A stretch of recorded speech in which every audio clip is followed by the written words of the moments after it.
Welcome to Insight, everyone. I'm Nnamdi Odipo. On this episode, I will be speaking with a key player in Nigeria's current quest for a near fully digitized economy. And yes, our schools are mostly back in session, but are the children and school workers keeping safe? We will hear from an expert on how a safer environment can be created for learning, even as an increasing second wave of COVID-19 infections threatens continued in-person learning in schools. Joyce Omitsu is here and standing by to bring you more on this episode. Joyce? Thanks, Nnamdi, and welcome everyone. The last few days have seen a flurry of activities literally on all fronts of our national life, whether in politics and governance or security and the economy. Well, I intend to sieve through the flurry and discuss the immediate and long-term impact of some of these developments. I do have a guest on standby to give insights to some of the issues. Very well, Joyce. I guess we should begin with the discussions already.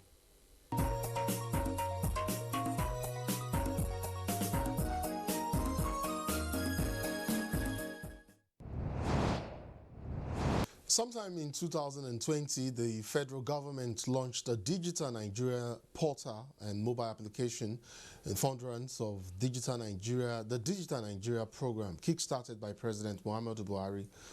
Well, since then, there's been a build-up in activities all directed towards promoting a digital economy. In other words, I mean a more digital Nigeria. Nasiru Danjuma is an expert and an ICT expert, and he is a consultant in information communications technology. He joins me to discuss just how much has been achieved and the prospects for success. Welcome to the program, Nasiru. Thank you very much, Mr. Odiku. Please help me with a clarification on something. I mean, on the necessity for the linking of the national identity number, that is the NIM, with the GSM numbers of Nigerians at this stage of our digital evolution. I know you must have answered this question plenty of times, but mind you, I'm not asking about its relevance or importance as to boosting security and improving our digital economy. I reckon a lot of Nigerians already understand that. So my question centers basically on why we do not seem to have a centralized database of already existing digital platforms. I mean, there's the Digital International Passport Platform, there's the National Driver's License Platform, there is the BVN for the banks, and in fact, there's also the Voters Registration Card platform as well.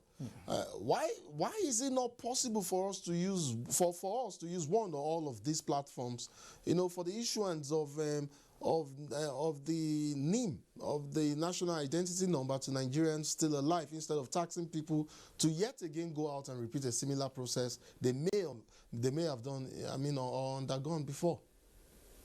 Yeah. Mr. Odipo, I think you have asked a very, very valid question, and breaking it down will help an average Nigerian and whosoever to understand.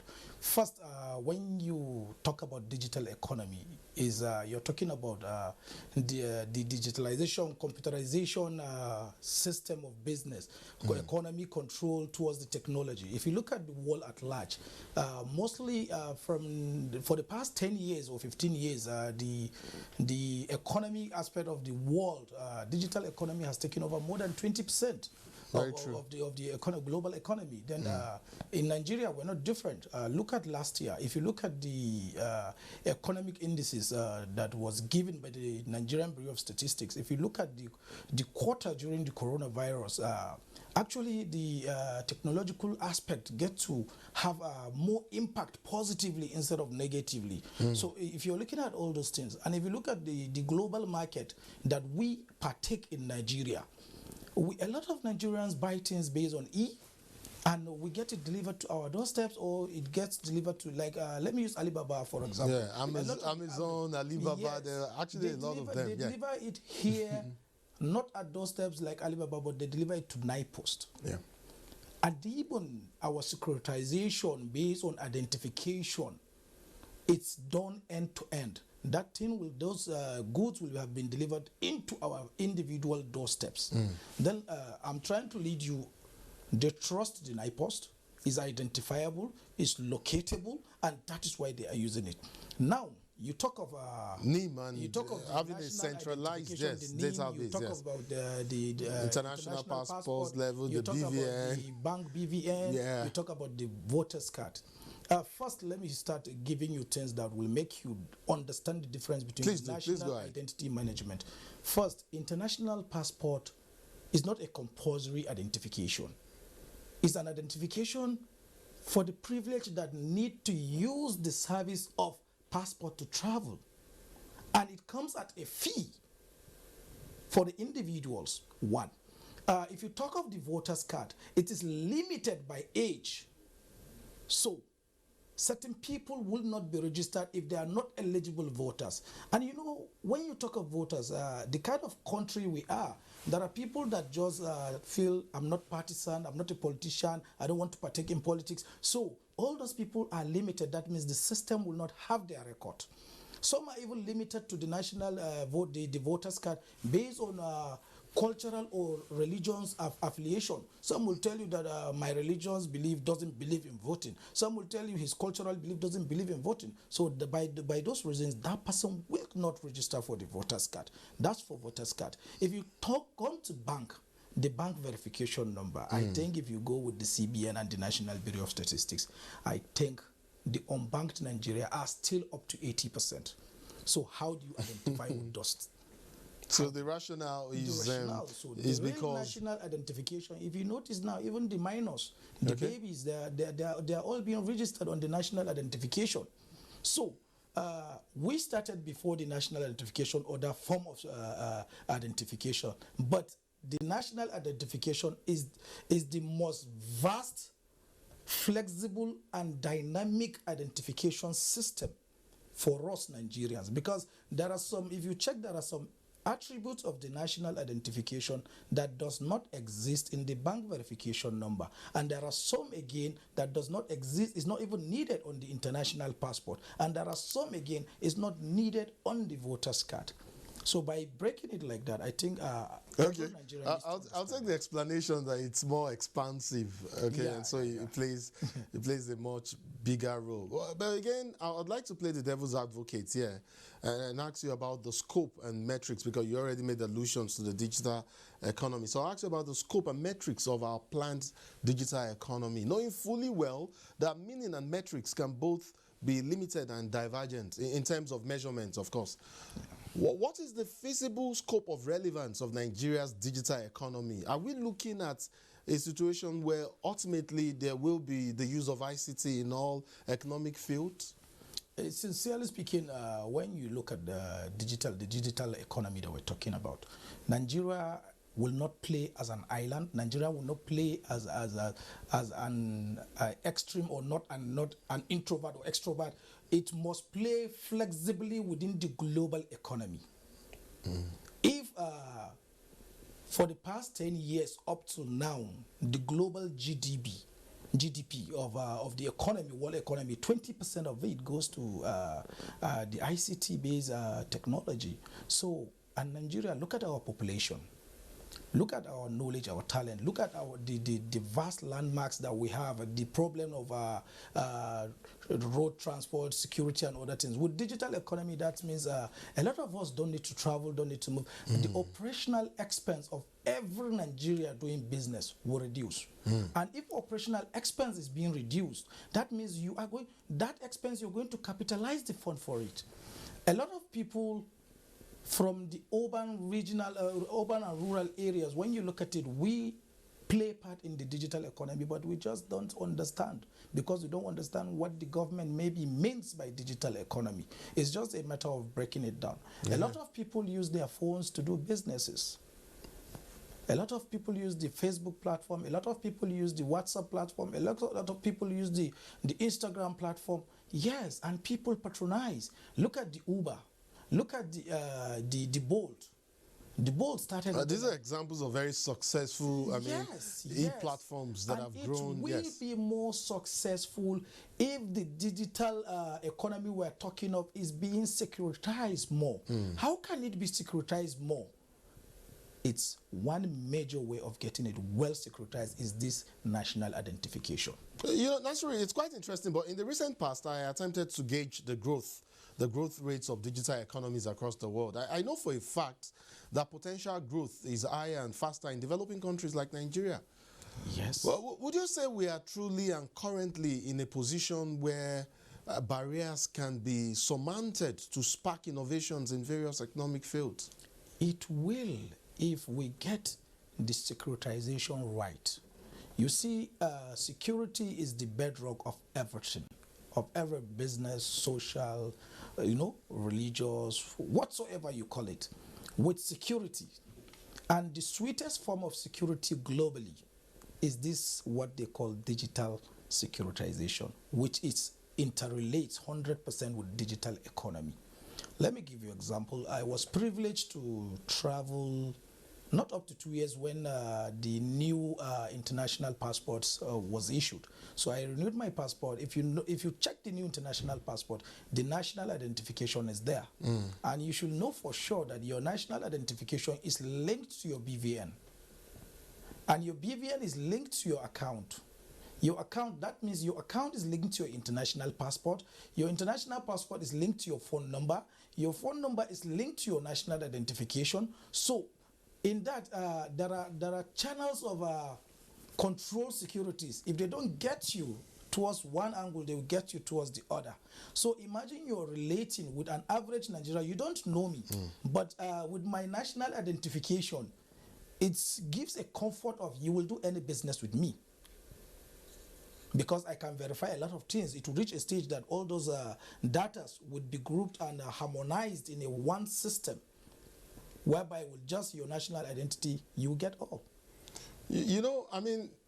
Yes, we may not be there yet, but we're gradually growing. And are there evidences? Have you seen some things, some innovation somewhat in some field or some sector that has impressed you and has given you hope in Nigeria's potential or our prospects for growth, especially, talking about digital economy or growing our digital economy? Really, really, there are.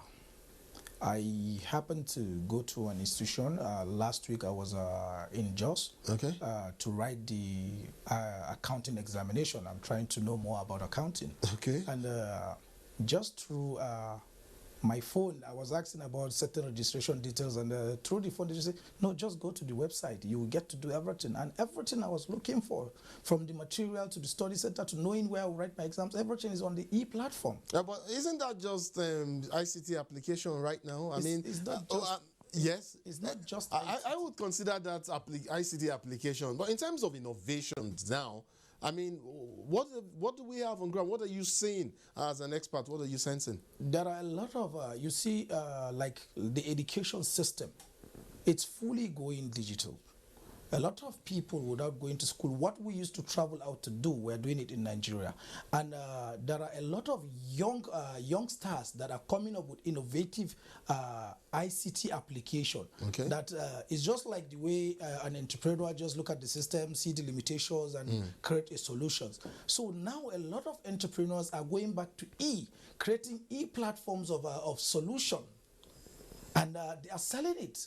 There are a lot of apps now, applications that are being designed by Nigerians, either security application, business application, commercial applications, and are being sold.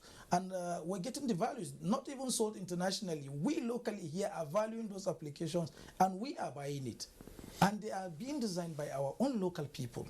Excellent, fantastic. I sometimes when I do have the time, I drive around the town, and it's just to get a sense of what is happening around. And so one of those times I came across a tech hub somewhere in the central business unit of Abuja here, and I was quite impressed by what I saw. I saw teenagers, young adults, trying their hands at new things, and it was quite fascinating for me to see that, and it gives me hope and inspires hope that we just might get there.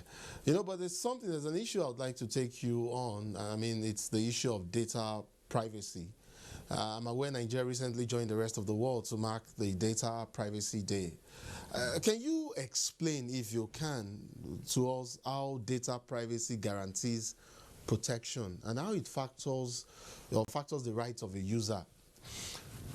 Can you create a scenario to buttress how it's possible that the right of a user can be dismissed? I know, let me give you a typical example of what I mean now. Yeah. WhatsApp, for instance, has end-to-end encryption. Yeah. So it protects me as a user. At what point can the government, for instance, maybe the police, go to WhatsApp and say, we need this person's information, we need to get information, or we need to go through the history of this person's chat, and WhatsApp allows them to violate my privacy? Is it only when there's a crime involved or something? You know, for instance, let me give you an example with even the telecommunication services, whereby when data of someone is needed, they have to get a written consent. The police is a regulatory body, you know, the judicial is a regulatory body. There are certain consent that are given by the authority.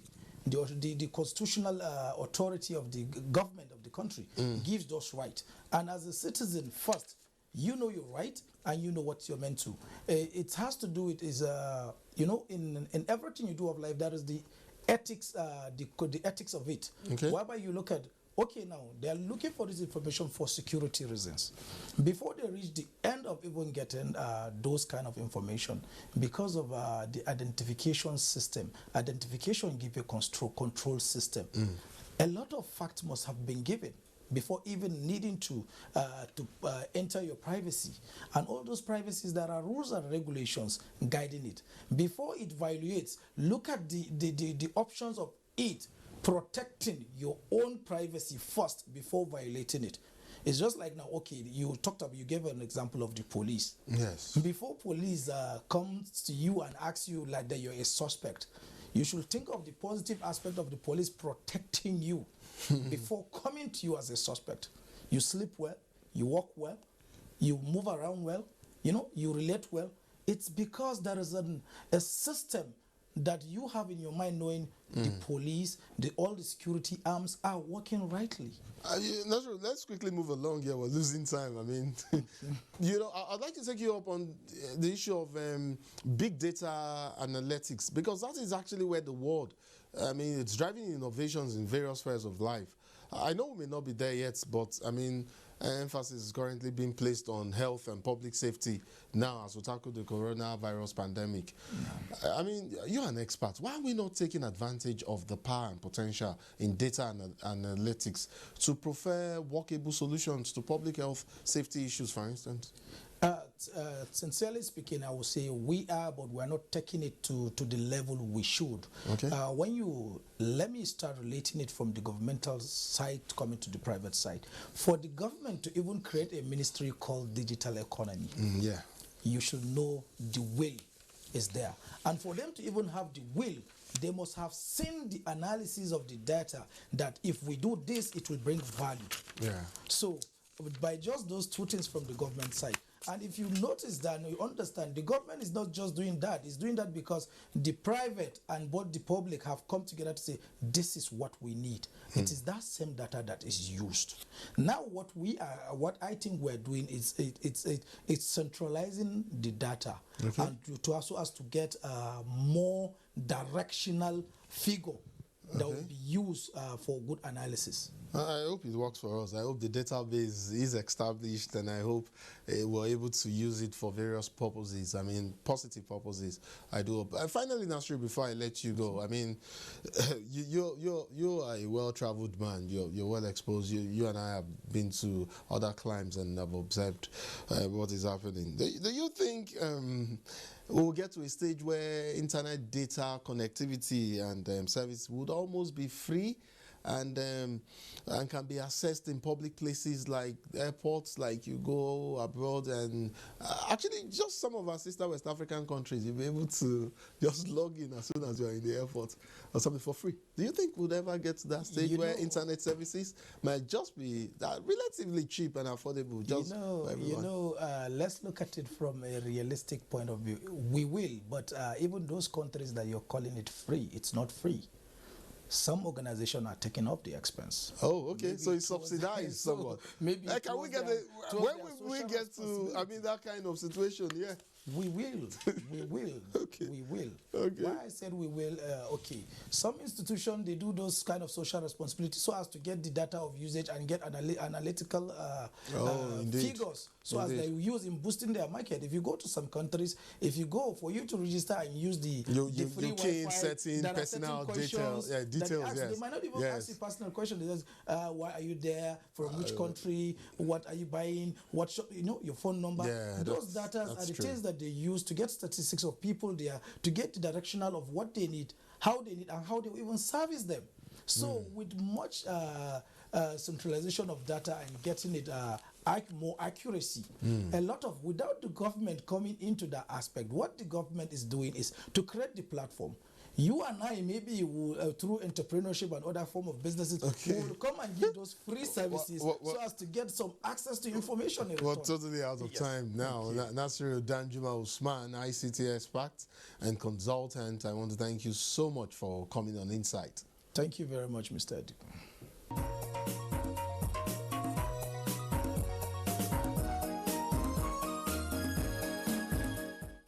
Next, we discuss how best to establish a safe, or should I say safer environment for in-person learning in our schools as we continue to witness a rise in the case count of coronavirus infections in Nigeria. Ibrahim Abdullahi is an education consultant and he joins me to discuss this important issue. Welcome to Insight, sir. Thank you very much for having me in the studio. We have had a mandatory mandate since March of last year, and schools are part of public institutions required to enforce these mandates. I'm not going to drop names here or indict any particular school, but trust me, I have been to a few schools since in-person classes opened mid-January, and I can tell you I was not impressed. Is the lack of caution for public health safety in some schools a reflection of the disregard that we have seen in the larger society, or what? Yes, many factors can contribute to that. Not only schools, but other public places in Nigeria that I personally have visited in recent past are not complying with the guidelines, and that in fact disturbs me, and I used to wonder.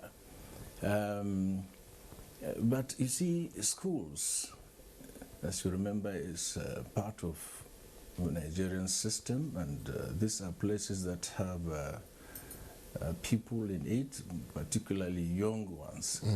And the need for schools to comply with the guidelines of coronavirus prevention, I think, is very important. But actually, I think also there is need for more sensitization of Nigerian populace, because, as you rightly pointed out, it appears that either those in charge of sensitization are not living up to their responsibility, or probably people decided just to ignore the guidelines. However, and to ensure safety of our schools, we must comply as schools. The schools must comply with the guidelines of COVID-19 to protect not only their teachers, but also the students. The students need to be protected, and I'm afraid it has just been reported by the chairman of PTF some time ago that the new variant is already in the country. And Namdi, I wonder as if what is being said is not, people don't pick interest. And I used to wonder, what is happening? What is happening? Is it that people are losing confidence in their political leaders, or what? Because for sure, you see, this COVID, people take it for granted, take it lightly, and it's a serious thing. It is. See how it is ravaging Europe and America and other countries of the world on a daily basis. People are reported to have lost their lives in thousands.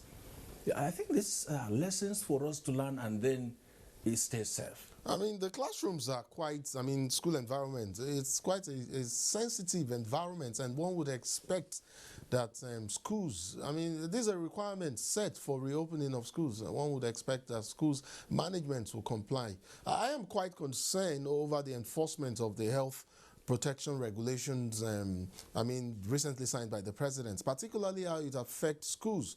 Of course, education is on the concurrent list. We all know that, putting states in charge of that sector, in their states. But knowing that, knowing the rather limited capacity of some states and how that could impact on availability of staff and spread of personnel, what kind of collaboration should exist between the federal and state governments to ensure monitoring and enforcement of these regulations and guidelines in schools across the country? Naturally, education must have that collaboration you are talking about, because it is on the concurrent list, as you rightly pointed out. You see, this particular issue of COVID, of course, calls for more collaboration, not only between the federal, state, and local government, but even at the state level. Not only Ministry of Education in a particular state should handle the issue of enforcing the COVID-19 guidelines, but the Ministry of Health should be part of, just the way it happens at the federal level, where several ministers are part of the PTF team. I expect states, particularly State Ministry of Education, that is in charge of schools at the state level, should call in the Minister of Health in that particular state, and also the Ministry of Environment where available, to ensure the safety of our schools. Because, you see, issue of enforcement, to me, when you talk about lack of capacity, I do not agree with you. You see, the state have the capacity. Okay. The states have the capacity to enforce this. It is just our attitude, or the issue of collaboration, because collaboration, has to do with another stakeholder calling for assistance from another to assist in the enforcement. If this is lacking, then we have a problem. Because the Ministry of Education, of course, I believe that the ministries of education across Nigeria have the capacity, to enforce COVID-19 guidelines in our school. Why? Because virtually in all the ministries in Nigeria, education is the most populated ministries. And as it is, the Ministry of Education have, what we call area inspectorate offices, virtually in every local government. Therefore, they have the staff, they have the capacity. It is possibly, maybe there is lack of sensitization, by the ministry itself on their staff on how to enforce COVID-19 guidelines in our country. And this calls for worry, because we need to live up to our responsibility as a country and do what is right. Because this young generation required guidance. Children need to be guided. Students need to be instructed. Students need to learn, the implication of coronavirus in our schools and in our system. And the need for not even national, NIA, and other stakeholders, they have to sit up and do what is right to sensitize the Nigerian public, particularly if there are issues, on enforcement. Then there is need for our schools, for those in charge of schools, to be properly trained on how to assist schools to be safe in Nigeria. Now, I'm particularly fascinated by your explanation of the mechanics of monitoring and capacity within state ministries of education, and their ability to carry out mandates like this. It brings me to this issue that I would like to ask your opinion on. There is a new international study which indicates that new infection in schools are from returning students. Well, I don't know if we have the data on that here in Nigeria, but I'm here to see it if we do. But, you know, when schools opened after the lockdown in 2020, that was last year, part of the requirement for returning students was the presentation of some test results showing that a student is at least free from malaria. This year's opening was different in the sense that not much emphasis was placed on that particular requirement. Is it that we're taking things for granted? We want to be playing catch up and being reactionary, rather than being proactive. If indeed, like you said, we have mechanics and mechanism and structures in place to enforce, some of these guidelines. Actually, Namdi, I share your concern, and I believe that it's a big problem indeed. However, you see, there is nothing that the government is worried about like this issue of COVID-19. And the government is doing everything, particularly in terms of funding, to contain this pandemic in Nigeria. But when you try to find out how these things are done, that is why you have problems. And this is the reason why you are raising this point. What is it that is there that have been put in place? This issue of returning students, did anybody hear any information concerning how they are received and whether they are coming into the country with clearance that they are COVID-19 free and so on and so forth? These are some of the things that will give us hope. Agreed. The virus affected the entire world. Yes, it did. Agreed. No country would like to lock down for economic reasons. At least not extensively. Exactly. But the need for us to be up and doing in protecting the citizens, that we have to do. And look at it now. What is happening in UK today calls for concern. Some European countries are restricting movement, are locking down certain areas because of this new development in the virus. Would a test like what happened last year, like a requirement like asking students to go carry out a malaria test, would that have been good enough? Would that have helped boost, the safety, precautions or procedure being put in place? Would that have made some sense? It's part of the preventive measures. All these tests help a lot. Because anything that will serve as precaution to the spread of the pandemic is not only the concern of government alone, it is the concern of every rational thinking Nigerian. And that is why we are concerned in the education subsector. Okay. That there is need. Of course, we've had a long period, talking and experiencing this virus across Nigeria. Every day we see statistics of those affected and so on and so forth. I expect by now all measures should have been in place in containing the virus. Talking about schools reopening, this has been on for a very long time. Now that schools are open, I do not expect any school management to neglect any of the guidelines, whether it is public or private.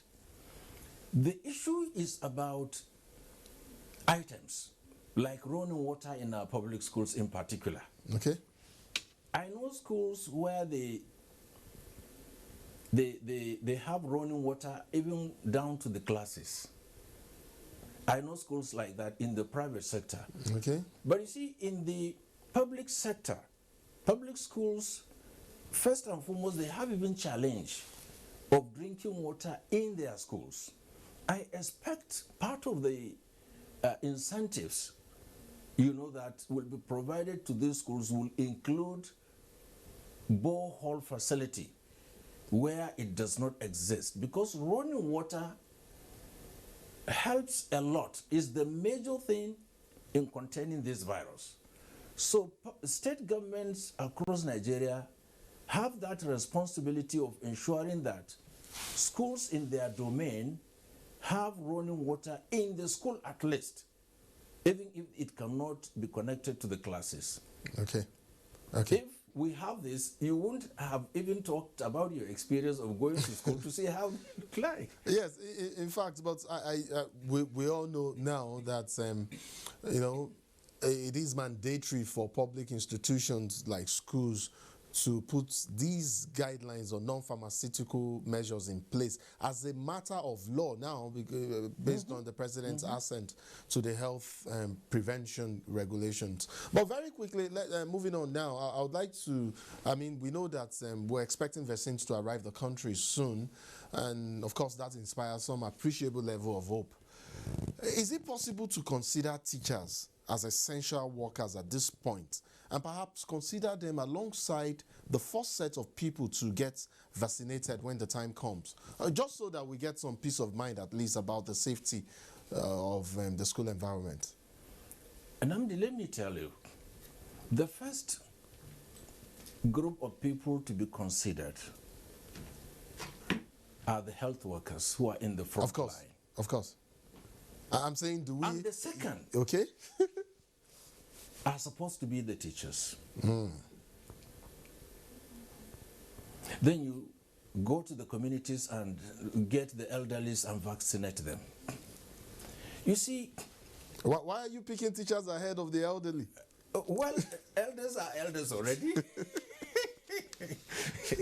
You see, the issue is the teachers, all human beings that you see, that at a particular time in his or her life pass through any school system, he or she is trained by a teacher. So teachers are also in the front line, particularly at this critical period when schools have resumed. So the need to give priority to the Nigerian teachers is very, very important. And also, those in the education sector, particularly supervisors of schools, because inspection is in schools, inspection is key, you know, in the education delivery. If the inspectors does not go around to see what is happening in school, then certainly learning may not be effective. Therefore, supervisors of education and officers who are in charge of education administration should also be given priority. Let's quickly run along here. We're fast losing time. So you're a parent, you were a classroom teacher most of your professional career. You're part of the, you were part of the Parent Teachers Association at state and some time ago, even at national level. You're currently in administration and consultancy level. So you're an all-rounder and can give us a sense of what each of these groups of key players are feeling and thinking at the moment in terms of what they consider as necessary risks. Can you give us a sense of where teachers and parents are at the moment in terms of what we're seeing play out in schools? Very quickly. Thank you very much for that question. Namdi, if you observe, even the academic staff union of universities have already expressed their concern concerning school resumption. They are not saying they are not going to resume, but they want all those necessary precautionary measures put in place in institutions before they resume. Why are they saying so? Because they are not saying so only to protect themselves, but to protect the students as well. So what you see now is private institutions, particularly private schools, are up and doing in observing the COVID-19 guidelines more than what you see. From what I have gone around to see, the public schools are still not doing enough in terms of providing the necessary measures in containing the virus in schools. And that is the reason why I'm calling on government, particularly at the state level, to make it a priority that our schools must have running water And not only that, they should charge the management of schools in Nigeria to be up and doing in ensuring safety for our students. If this is done, then it will go a long way in containing the virus. Secondly, I think it is high time for the government to supply a face mask Okay. and other things that helps in containing this virus to the students. Virtually all state governments In have public or in private schools, or both public and private? both. They're all citizens of Nigeria. Indeed. You know, once a supervisor goes around and observes lapses here and there, they can interfere, they can intervene, and that will help. You know, but what we are seeing now, I think, calls for concern. Of course, these are not... We really need to do something, you know, and that is the reason why, first and foremost, the issue of sensitization, whichever institution is in charge of sensitizing the Nigerian public, not at the federal level. You see, the issue has to do with the community level. Yes. Now, Okay. at the state and local government level, you know, you will go to a mosque and you observe that you are the only one that is wearing a face mask. And you will go to a public gathering and you will observe that only a few people, you know, are wearing face masks. I think we need to do more in terms of sensitization. Actually, a lot has been done, and if I recall correctly, somewhere you were quoted as saying that there is no country in West Africa that has done as much as Nigeria has done in terms of sensitization on the impact, you know, of COVID-19. Well, but I mean, we're out of time. I would have loved for you to talk on the issue of mental health of children, because these days you see, I mean, we notice that children see their parents struggling to pay school fees, of course, as a result of the impact, economic impact of COVID-19. I was going to ask you a question about the mental. Are we factoring in the mental health of these children? But of course, we'll leave that for now and take that up some other time when you come on Insights. I want to thank you so much, Ibrahim Abdullahi, administrator and education consultant. I want to thank you so much for sharing your thoughts with us on this subject matter. I cannot thank you enough for the sacrifice you've made to appear on this particular episode. I will not bring that up, but you and I know I am indeed very grateful for coming on Insight. Thank you so much. Thank you for having me, Namdi. And Joyce Ometu is up next with an interesting discourse on some other trending national issues.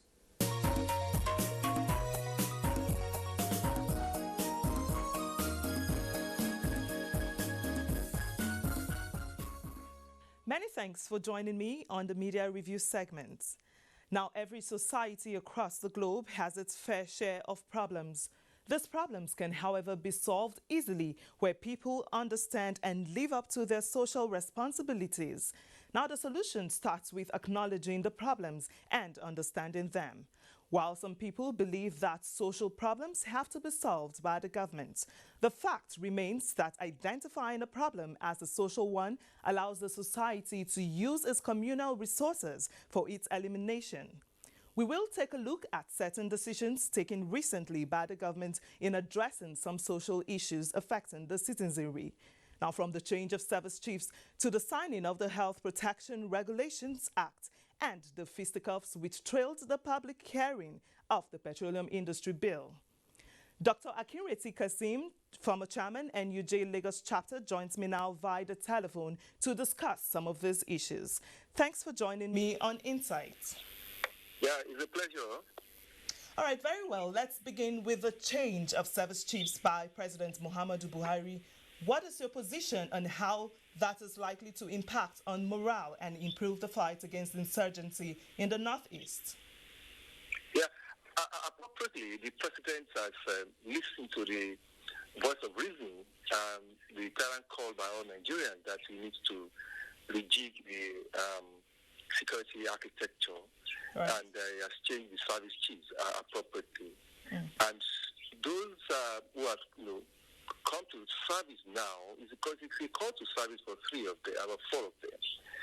Instructively, they are obviously the best of the pack that the president can offer at this present in time. quick one is with the Chief of Army Staff. Right. General Irabo had been, the forefront of the fight against insurgency in the Northeast. Right. So had been part of Operation Lafia Duli. So he understands the terrain very, very, very, very well. And it is quite clear that he has hit the ground running. The same thing with the Chief of their staff, Isaka Alao. He has also, within the space of 3 or 4 days now, we've seen the synergy between the Air Force and the ground troops. I mean, two critical attacks by the insurgents were repelled when they want to overrun the army bases in part of Northeast. And so, for the Chief of Naval Staff, of course, he also provided auxiliary support in the Lake Chad area where we have a naval forward base now. And so you can see that 3 of them, if they could work together, I'm sure they're going to change the narrative in the Northeast as of now. And of course, other trouble spots, across Nigeria. Absolutely. All right. Yeah. Let me cut you here. In a recent development, we hear that an unconfirmed number of Chibok schoolgirls that were abducted by Boko Haram nearly 7 years ago have finally escaped from their captors. Now, what are your thoughts on this? It's extremely welcome development that is also coming at this point in time. You can see it's also the fallout of the kind of pressure, the firepower that the Nigerian security agencies have given to the insurgents that actually, were able to enable those Chibok girls to re-escape. We follow the trajectory very well. Some, a couple of the terrorist bases were attacked by the Nigerian security agencies, and quite a number of captives were freed by all of them, and that's also given an opportunity to some of these girls to also escape, because the areas where they were kept, the army were able to actually touch some of those areas and then also engage in the face of the combat fight with the insurgents, and then that resulted into the release of those girls. I mean, it's a charity news for all of us, charity news for the parents, charity news for Nigerians, and even people in diaspora. The world over, we're extremely happy that at least finally we have put an end to this chapter of the Chibok girls. So all right. The focus. Yes. Yeah. Aside COVID-19, we are faced with several other social issues, from insecurity to ethnic tension and agitations. All of these seem to be overwhelming for the citizenry. Now, how do you think we can surmount most of these challenges and inspire hope in our nationhood? What is important for us is to adhere strictly to the COVID-19 protocols, right, and ensure that we give government necessary support in the areas that government has really intervened. And that is why this aspect of the Quarantine Act, the health protection bill is also very, very important. And government are finding that shine on. If you are not ready to protect yourself, right, I think the country will also need to protect you. And that's the essence of the previous that are signed. It is not only in Nigeria that we have this kind of proactive step by government to ensure that citizens will have to clean into the COVID rules protocols. It was in the year the same thing. The new President Biden signed the Quarantine Act to the effect that everyone will have to mask up. Look at what is happening in France. Look at what is happening in Poland. Look at what is happening in Turkey. So we are not excluded from this global pandemic and its attendant effect and the result. Let all of us keep within the protocols of COVID-19 so that we can bring down, the number of deaths. All right, let's talk about the media. There is also the matter of the media playing its role as the fourth estate of the realm. Now, how much of that has played out in the recent past? Please use some of the recent events and happenings as examples and how the media has raised consciousness and awareness on these issues. On this call, we have done, the media has done extremely well. I think we deserve a pat on the back and also deserve the support of the government. Right. We have provided advocacy when it was needed. We have provided a lot of enlightenment programs, even at gratis. There is no day you open a television, you watch a television, or you listen to radio, or you read newspapers, there are not messages on how we can flatten the curve of COVID-19. There's no, you will see it. And we have done all these things with the sense of purpose to ensure that, yes, we need to inform people adequately, we also need to educate them.